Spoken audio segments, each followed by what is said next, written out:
Oke, jadi kembali lagi, bersama saya Kresna di sini dan pada, kesempatan kali ini saya akan menjelaskan sedikit tentang materi teknologi basis data, yaitu tentang federated table.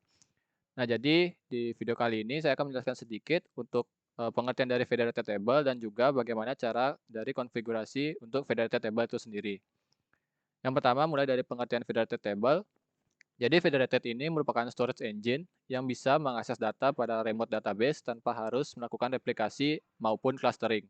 Sehingga sebuah data table menggunakan federated storage engine, maka query pada table tersebut otomatis akan mengeksekusi pada remote tabel.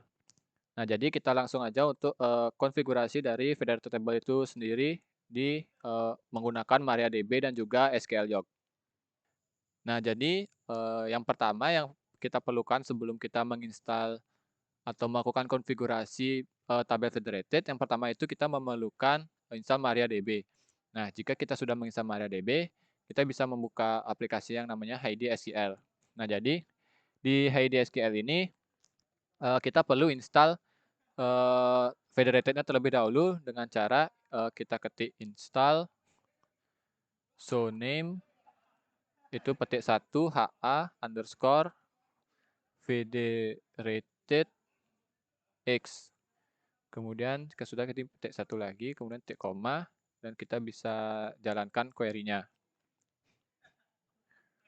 Nah, jika sudah kita jalankan, kita coba bisa cek dengan cara show engines.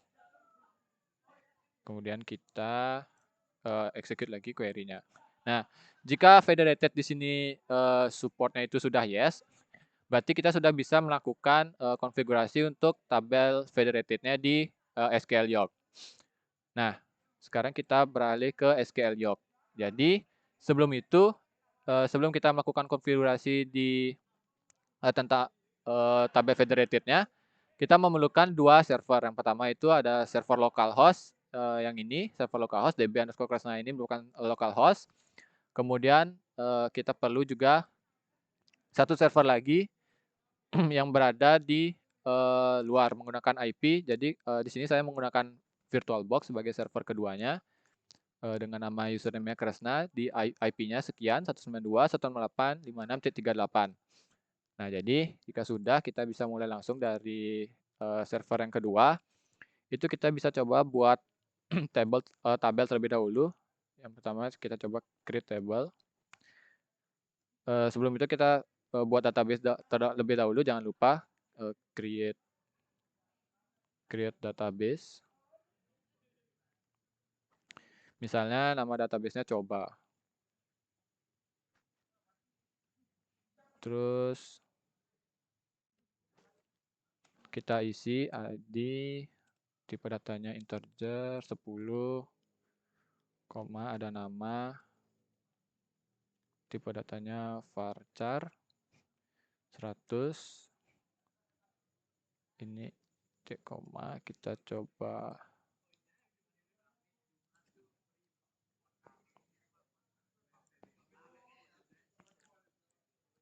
kita execute dulu. Jika sudah, kita coba buat table di database-nya, create use coba. Kemudian kita bisa create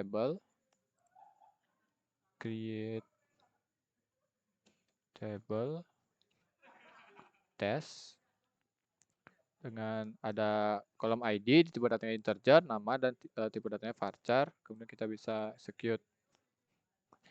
Nah, sudah sukses. Jadi kita coba refresh dulu tabelnya. Oke, sekarang kita coba insert data ke dalam tabelnya. Insert into test values itu misalnya 1 nama, kita isi coba aja, kita isi 2 data dulu coba, ini ID-nya 2 kemudian nama, Kita execute. Oke, sudah sukses. Nah, jadi jika sudah membuat tabel di server kedua, kita sekarang coba kita copy ini sintak sintak dari create database sampai create table-nya kita copy, kita masuk ke server localhost. Nah, di server localhost ini kita harus membuat database dan juga isi tabel yang sama strukturnya seperti yang di server satunya. Sekarang kita coba buat dulu create database-nya. Kemudian, nah, dalam pembuatan table ini, sebelum kita execute, kita harus menambahkan di sini engine sama dengan federated. Kemudian untuk koneksinya, connection itu tanda petik MySQL .2.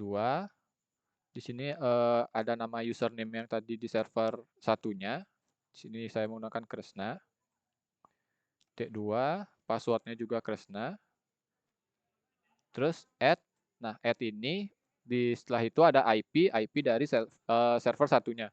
Di sini IP-nya itu 192.168.556.38. Nah, slash ini nama database-nya tadi coba, kemudian nama tabelnya itu tes. Kemudian tanda petik satu lagi, baru kita akhiri dengan titik koma. Nah, setelah itu kita coba execute syntax create table-nya. Oke, karena di sini ada error karena katanya ada salah penulisan format. Errornya, oh di sini kurang slash slash. Jadi kita cek lagi MySQL // Oke, kita coba untuk execute lagi. Oke, sudah sukses. Nah, sekarang karena sudah sukses, kita coba cek tabelnya. Kita refresh dulu. Kita tabel tes. Nah, data yang tadi kita buat dari server satunya sudah berhasil masuk di server, bisa kita katakan server localhost. Nah, jadi kita coba tambahkan data di server ini, misalnya kita tambahkan satu lagi, insert value ini kita ganti 3, terus ini 4, ini data, ini, kemudian kita execute lagi, sukses. Kita coba dicek di server satunya, kita refresh. Nah, oke. Jadi data yang tadi kita sudah buat tambahkan 2 di server satunya, yang di server dari VirtualBox, itu sudah berhasil masuk ke server localhost. Jadi ini berarti konfigurasi kita tentang federated table itu sudah berhasil. Nah, mungkin sekian aja untuk video kali ini. Mohon maaf jika ada kekurangan selama pembahasan materi dan peragaan tutorial untuk konfigurasi federated table. Saya ucapkan terima kasih.